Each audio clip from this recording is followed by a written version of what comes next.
Book 101 review. Book 101 is all about the books that I read for the last 40 years. And today I have my special guest. One of her advocacy, heal naturally, live vibrantly, another than Miss Ina the Naija Goddess. Welcome, Miss Ini on Book 101 Review. And can you please introduce more about yourself that I missed? Absolutely, Dane. Thanks for having me today. My name is Ini Edigi, and I'm known as the Naija Goddess. I'm a board certified holistic nutritionist, certified herbalist, chef, and candidate for functional medicine doctor. And I've helped individuals reclaim their health through plant based nutrition and root cause healing. So I have a deep foundation in both the modern science and ancestral healing traditions, and I have a rare blend of clinical insight with culinary mastery and cultural wisdom because I'm originally from Nigeria. And I bring all that to the practice of natural health. That's kind of a me in a nutshell.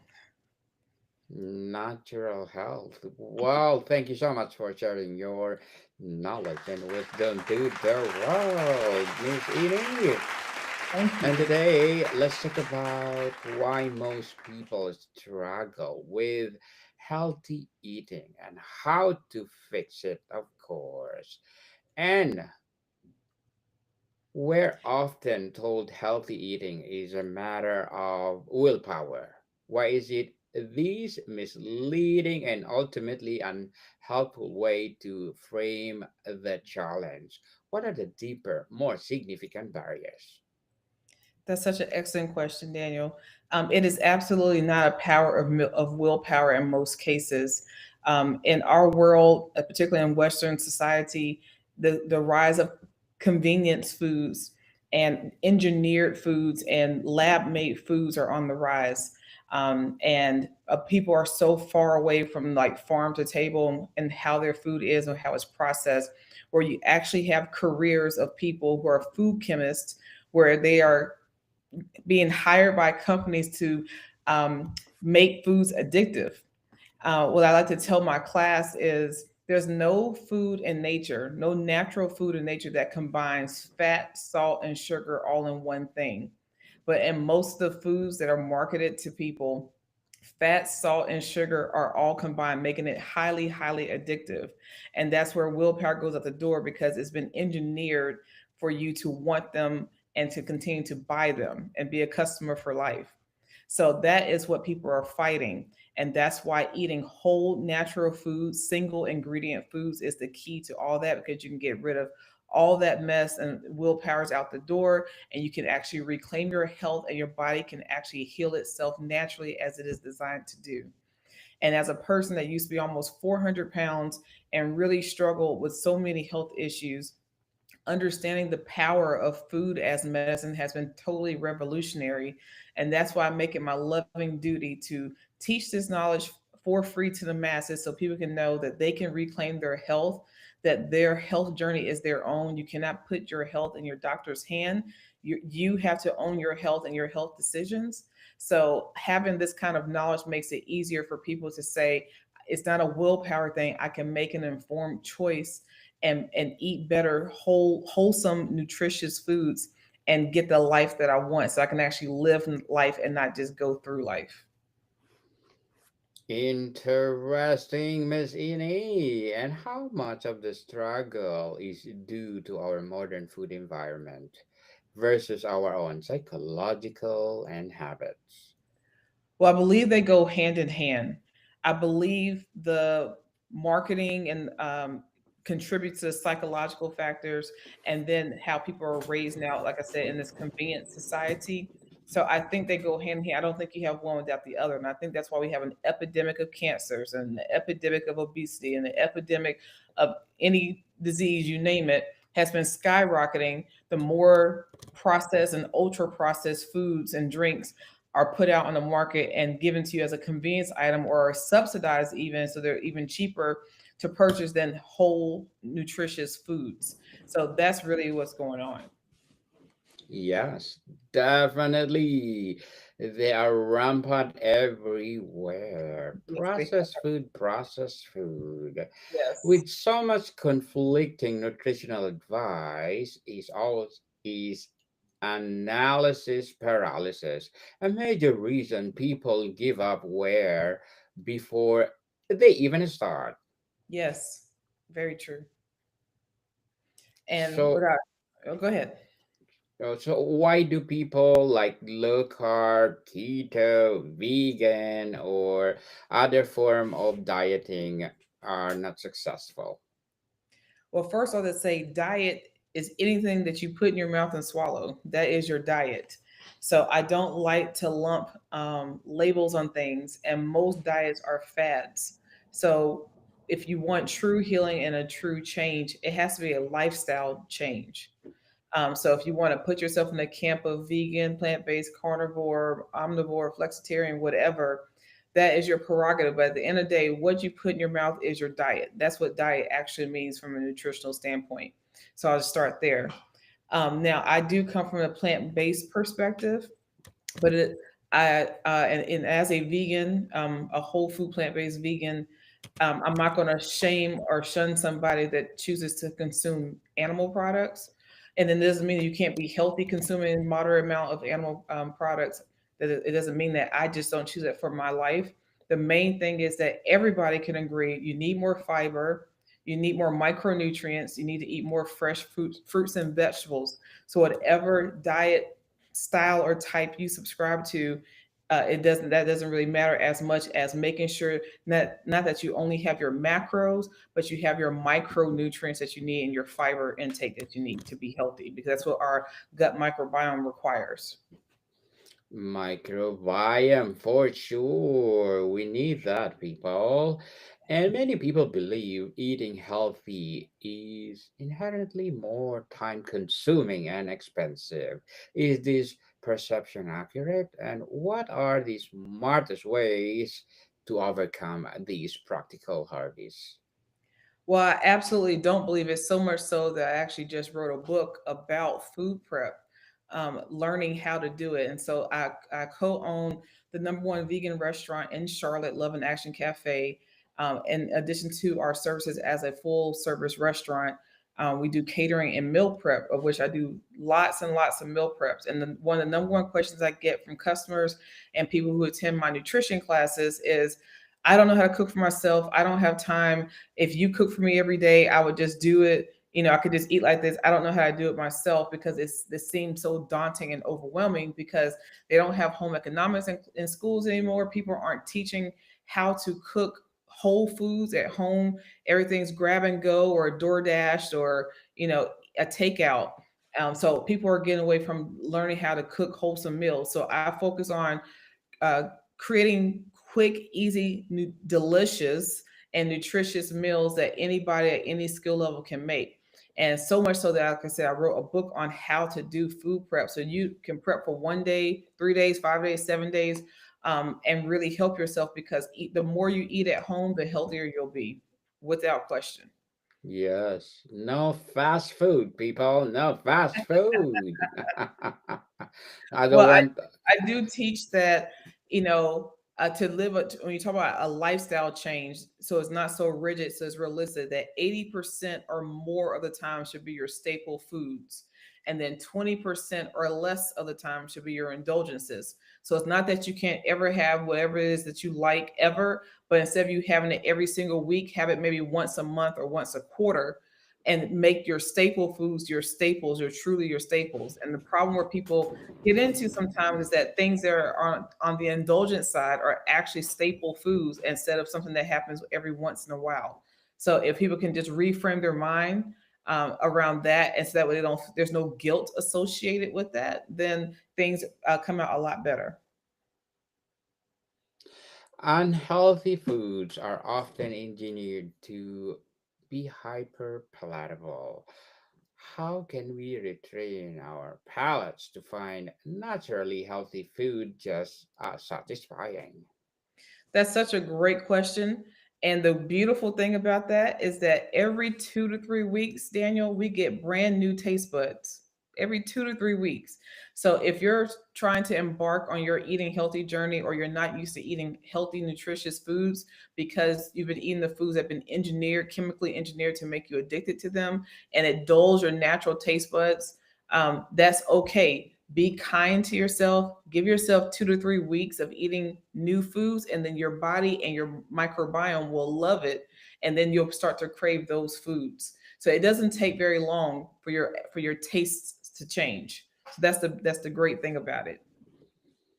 Definitely. On the psychology and mindset shift, Hmm. what is the mentality of I already mess up, so I might as well give up for the day? So destructive and what more sustainable alternative?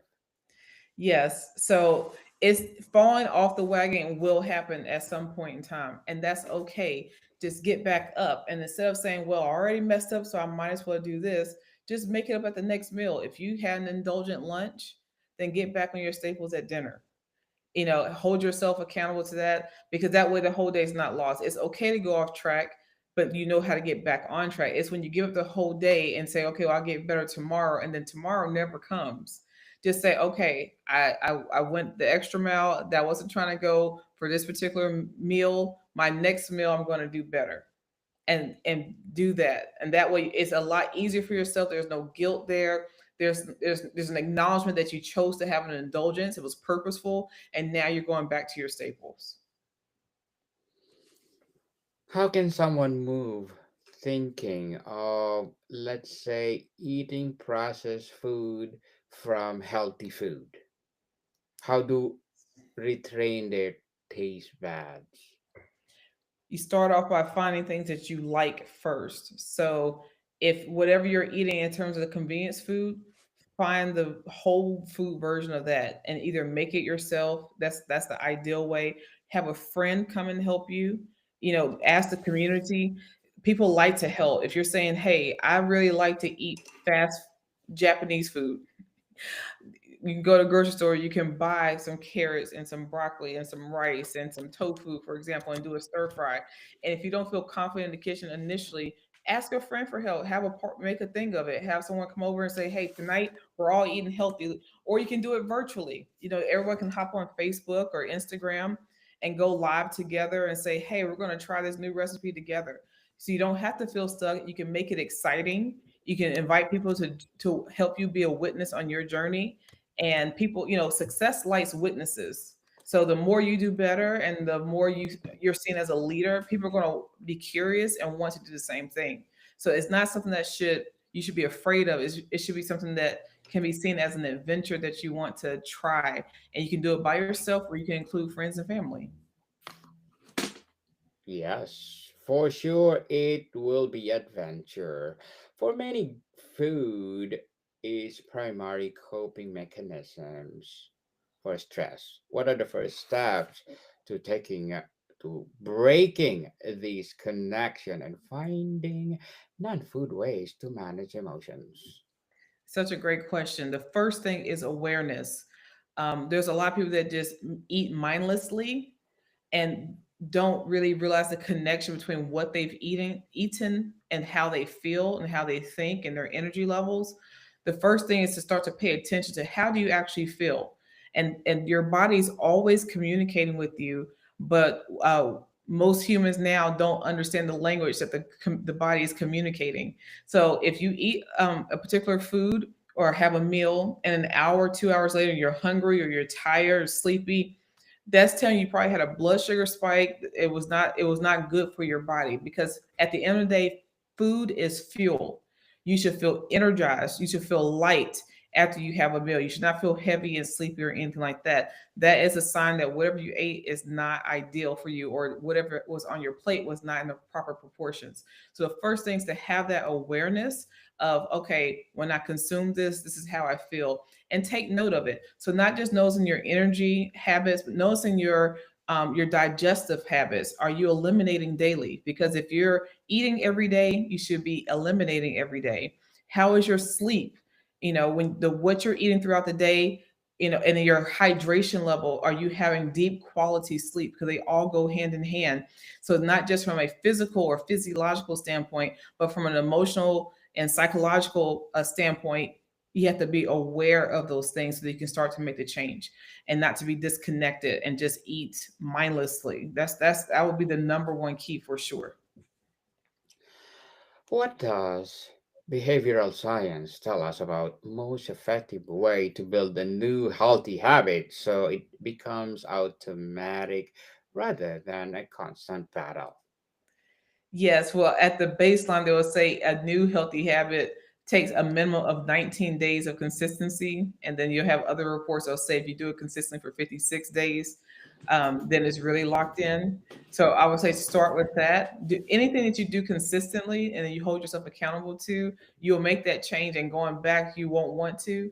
But that's what the science shows, to do something consistently for 19 days, particularly regarding food.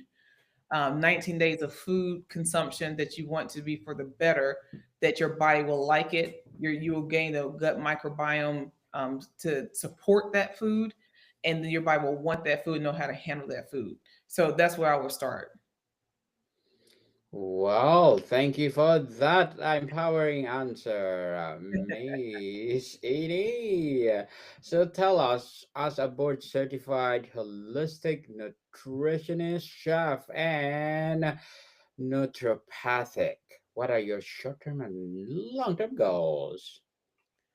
My short term and long term goals. So, short term is to get the knowledge out about the power of food as medicine. And I'm doing that through having in person classes, virtual classes, YouTube classes. The book I just published to help people do this at home and to really see the impact of your healthcare team works for you. Don't be scared of your doctor. Communicate your needs, communicate your observations to your healthcare team, and make sure they're working for you so that you could be in optimal health to enjoy your life. So that is a short term goal, just to continuously spread this message. My long term goal is to become like the Martha Stewart of natural living, just to show that it doesn't take radical change. It takes small incremental changes to live a healthier, better life, and to show not just through food, but other lifestyle factors and habits of everything that you do throughout the day, to do it in the most natural way as possible that's connected to the earth. So that's what I have for my 5 to 10 year plan on my vision board. Good luck to your goals, Miss Edie, and looking forward for more success. Thank you so much. And what would be your piece of advice for those people out there who want to be like you? Wow. Well, that's a ultimate compliment, because it took a long time for me to get here, and I still have quite a ways to go. I would say uh, it's a great unlearning that has to happen, because we've grown up being seduced by marketing and commercials and been trained the opposite of how the body actually works. So I would say, if you want to be inspired by some of the work I've done that has radically changed my life and my family's life, learn how the body works, how the body is designed, because our bodies are absolutely incredible. They are designed to heal themselves naturally with minimal intervention, and to learn how your body works. So if you're feeling an ache or pain, understand the root cause of that. And if you need assistance, again, reach out to your healthcare team, reach out to someone who knows what they're talking about to guide you on that path. There are so many books. I would recommend, of course, outside my book, one of the books I would recommend to understand the power of food as medicine would be Dr. Michael Greger's book, How Not to Die and How Not to Diet. Those are really earth shattering books in terms of breaking everything down. I will also recommend the book Back to Eden. I have a huge library of books, but those come to mind as a good introduction um, into natural living and the power of food as medicine. That's really easy. It's an easy read and it's absorbable. Then they're longer books, but they're well worth the read. I think they're also on audiobook as well. But that's what I would recommend. Learn how the body works, be kind to your body, and try to live as naturally as possible. Be kind, people. Be kind. And thank you for that advice, Miss Edie. And can you please recommend a book or books that influence your journey? Well, outside the ones I just mentioned, for sure, I'll start off by saying definitely Dr. Michael Greger's book, or books. He has How Not to Die and How Not to Diet, and those are great books. I recommend the book Back to Eden. I'll recommend the book by Montgomery Baxter. What's the name of this book? He only has one. So the book by we just lost him. He just passed away earlier this year. But the book by Dr. Michael Baxter of Montgomery Health is an excellent book because it was a cardiologist and he talks about the power of food as medicine and whatever ailment you're dealing with, what food prescription plan you can be on to reverse it naturally or as naturally as possible. It's a very, very powerful book, for sure. So I could go on and on and on, Daniel, but I would say we start those four books.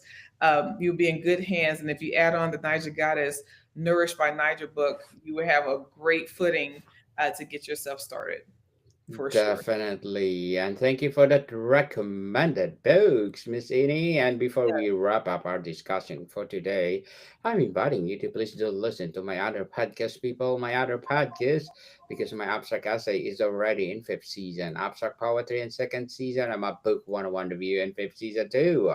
Comedy 101 in awesome. second season. And my food 101 in fifth season as well. Geography 101 in fourth season and my baby podcast Law 101 and Mental Health 101, Love Letters in third season, and my movie 101 review and music 101 in fourth season, and Science 101 and Sex 101 in its first Awesome. season. Okay. Yes, please listen to them wherever you listen your podcast. And I'm inviting you, Miss Ini, to please do come over on Food 101 and let's talk about food, food, food. Do it. So what is your final piece of advice for someone who who has tried and failed multiple times and is feeling discouraged? Absolutely. I would say, I always start by saying, give yourself grace and be kind to yourself. Do not beat yourself up because this is a journey. Okay. This is not a sprint, it's a journey. So always be kind to yourself. The fact that if you've already made the decision that you want to be better is half the battle. And give yourself acknowledgement for that. So that's step one. Step two, cut your goal in half and take a baby step. Start with saying, okay, I'm going to cook X number of meals at home instead of however, if you're eating out or you grab a lot of snacks or a lot of processed foods, I'm going to do that. So um, say I'm going to cook 3 meals this week at home. Decide what they are and do it. And if it didn't taste that great, that's okay. Go back to the drawing board, watch YouTube videos, go to my website, go to my YouTube channel. I have lots of cooking videos there. But just take your first step on what your journey is and what your health goal is, because your health goal has to be at the top. Understand what your health, if you want to gain muscle, you want to lose weight, you want to have sustained energy, you want to have better sleep, you want to reduce your blood sugar, and have stable blood sugar. Have that objective in mind. Then have food that's going to support that, because that information is easily available. You can even ask Chat GPT or Claude and start with that. And if you mess up, it's okay. Just try again, because again, it's a lifestyle. It is not a sprint. So that will be my first and piece of advice that I would give somebody who's done all the fad diets that didn't work. It's because it has to be a lifestyle change. Don't think of it as a quick fix. Yes, definitely. And Yes. how do we move from short-term diets to sustainable lifelong pattern of healthy eating? What is the key to maintenance? Well, typically the short-term diets is for a vanity metric. It's like I need to lose 20 pounds. I want to go to this event. I want to go to the beach. I want to wear this. And I'm not saying that there's anything necessarily wrong with that. What I'm saying is you start off with a short-term focus. And that's why it'll never be lasting, because it never had a lasting impact. It didn't have a strong enough why. But if you want to make a lifestyle change where you're wanting a healthy life that you can sustain into your 80s and 90s, where you'll be able to enjoy life, that you'll know upfront, making a decision to say, I'm just going to do this quick fad to drop weight really quickly, just as an example, it's not going to give me those long-term results. So you have to start with mindset and intention. You must start with mindset and intention, and then from there That's how you can get the sustained results, because you're in it for the long haul. And the second part with that is, once you do that, because it's a change, have some type of accountability. It can be an accountability partner. It can be something you're writing down. You share with somebody that you trust to hold you accountable. But having someone to hold you accountable, or putting it somewhere visible and you circle it so it's always front and center of your mind, so you don't have the opportunity to forget, it helps to set you up for success. And you want to do everything to cushion your options to set you up for the best success, to keep you on the path. Well, Miss Ini, lastly, should we shift the focus from restrictive dieting to a broader goal of nourishment, or how does that change the relationship with food? So most people are malnourished because most people are nutrient deficient. They're nutrient deficient for a multitude of reasons, primarily because of our commercialized farming practices and the overuse of pesticides and the like sprayed on our crops. So that demineralizes the soils. So the nutrients that are in our foods today pale in comparison to the nutrients in our foods, those same foods, even 50 years ago, 70 years ago. So just getting access to quality, fresh produce, for example, is a challenge. So you have to be aware of these things. We're full of environmental toxins all around. You have to be aware of those things, and you have to figure out ways, depending on what your situation is, to shield yourself from that, so that you can make the best decisions for you and your health, and be a beacon of light to others who want to model your efforts. That's definitely the starting place, because the nutrition is not there in the food. So you have to eat more nutritious food. You have to supplement. You have to move your body. You have to hydrate yourself with clean drinking water. There are just certain things you have to do. Mindfulness, whether it's meditation and grounding, those are just basic medicines that you have to do for yourself to keep your body healthy. Miss Ina, the Naija Goddess, thank you so much for sharing your knowledge and wisdom to the world. So, can you please invite our listeners to support your advocacy, your business, or whatever projects that you're doing right now? Yes, I appreciate that. You can get my book, Nourished by Nija, on Amazon. You can subscribe to my events on my website, where I have my cooking classes if you happen to be in the Charlotte area. And if you want great recipes, you can go on my website, like Daniel has pulled up on the screen here, and you can have it's over 100 recipes there. And if you want to see how to make those recipes or hear any of my nutrition lectures, go to my YouTube channel, The Naija Goddess, and you'll have all the information you need. Yes, people, let's support Miss Ini, the Naija Goddess, because if you support her, for sure, more and more empowering books to come, more and more empowering advocacy to come. So, Miss Ini, thank you so much for your time. Thank you so much, Daniel. You have a great evening. Appreciate being on the podcast. Yes, more to come, people. See you soon. And I'm inviting you to be my guest on Food 101.